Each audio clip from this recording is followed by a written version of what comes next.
Assalamualaikum warahmatullahi wabarakatuh. Halo anak-anak, jumpa lagi dengan Ibu Elis. Di sini Ibu akan menjelaskan tentang pelestarian hewan dan tumbuhan. Muatan pelajaran IPA kelas 6. Tema 1, subtema 3. Makhluk hidup memerlukan tempat tinggal untuk hidup dan berkembang biak.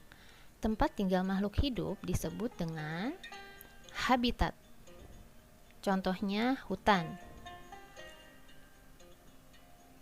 Keberadaan hewan dan tumbuhan sangat penting dan harus kita lestarikan agar tidak punah, dapat dimanfaatkan oleh manusia sebagai bahan makanan, menjaga keseimbangan ekosistem antara produsen dan konsumen, dan dapat dimanfaatkan sebagai sumber belajar untuk mengembangkan ilmu pengetahuan. Faktor penyebab kepunahan, yaitu ada 2. Yang pertama, faktor alam, yaitu sulit beradaptasi dengan lingkungan, memiliki tingkat perkembangbiakan yang lambat, dan terjadi bencana alam. Lalu, faktor manusia, yaitu penebangan dan pembakaran hutan, perburuan liar, eksploitasi secara berlebihan, dan pembuangan sampah ke alam. Berikut hewan yang tergolong langka bahkan terancam punah. Yang pertama, ada burung cendrawasih.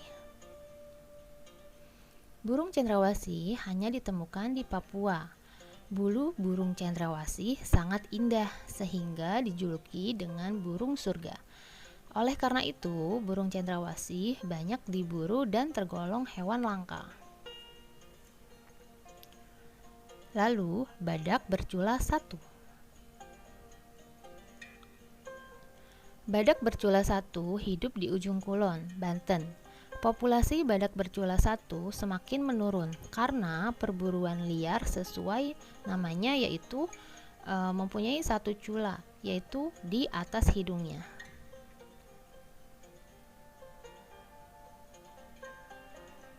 Orang-utan. Orang-utan adalah spesies yang terancam punah karena jumlahnya di alam bebas semakin berkurang.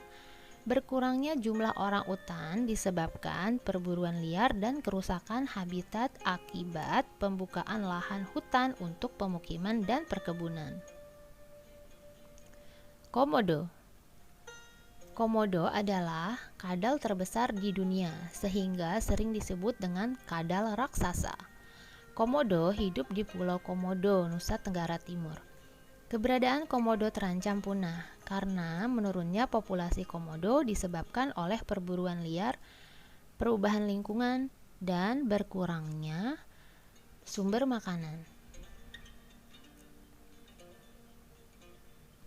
Harimau Sumatera.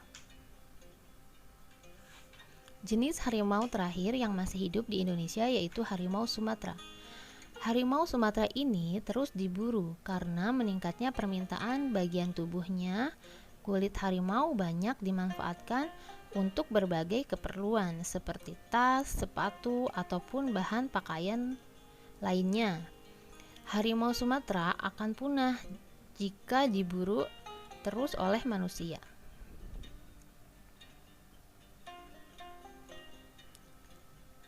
Tumbuhan langka. Seperti halnya hewan, tumbuhan juga akan menjadi langka dan mendekati kepunahan apabila jumlahnya di alam bebas sangat sedikit. Berikut contoh tumbuhan yang tergolong langka bahkan terancam punah. Ya, yang pertama di sini ada Rafflesia arnoldi.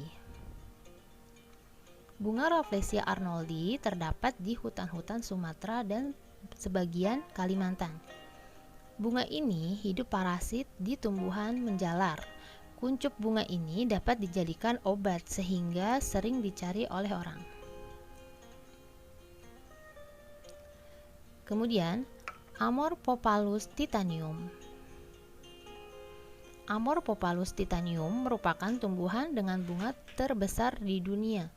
Bunganya mengeluarkan bau seperti bangkai. sehingga dinamakan bunga bangkai. Bunga ini termasuk langka dan dilindungi oleh pemerintah. Tempat hidupnya secara alami yaitu di Sumatera. Kantong semar. Tumbuhan kantong semar jarang ditemukan. Tumbuhan ini tumbuh di daerah yang kekurangan unsur nitrogen. Hutan di Tangkuban Perahu, Jawa Barat merupakan salah satu tempat hidup kantong semar. Manusia sering mengambil kantong semar secara langsung dari hutan untuk diperjualbelikan. Cendana. Tumbuhan cendana banyak ditemukan di Nusa Tenggara Timur. Tumbuhan ini digunakan sebagai rempah-rempah dan sebagai pengharum. Keberadaannya langka dan harganya menjadi mahal. Aquilaria. Aquilaria merupakan tumbuhan penghasil kayu gaharu. Gaharu memiliki kandungan pada damar yang dijuluki emas beraroma dari hutan. Tempat hidupnya di hutan pedalaman Kalimantan.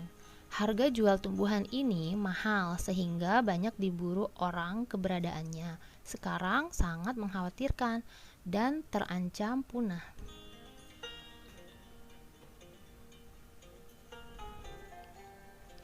Apa saja sih yang dapat kita lakukan sebagai upaya pelestarian hewan dan tumbuhan? Yang pertama yaitu pelestarian in situ. Yang kedua, pelestarian ex situ. Pelestarian in situ yaitu dilakukan di tempat asli hewan atau tumbuhan.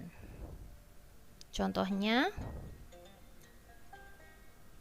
Suaka Margasatwa merupakan kawasan yang melindungi hewan. Hutan lindung merupakan kawasan yang bertujuan untuk melindungi tumbuhan. Dan Taman Nasional, yaitu merupakan kawasan yang melindungi hewan dan tumbuhan. Yang kedua yaitu pelestarian ex situ, yaitu dilakukan di luar tempat tinggal aslinya. Hal ini dilakukan karena hewan dan tumbuhan kehilangan tempat tinggal aslinya. Selain itu, pelestarian ex situ dilakukan sebagai upaya rehabilitasi penangkaran dan pembiakan hewan maupun tumbuhan langka. Contohnya, ada taman botani, taman safari, kebun binatang, dan penangkaran. Oke, sekian dari Ibu. Jangan lupa ya, tetap semangat belajar di rumahnya. Dan tekan tombol subscribe, like, dan share. Terima kasih. Wassalamualaikum warahmatullahi wabarakatuh.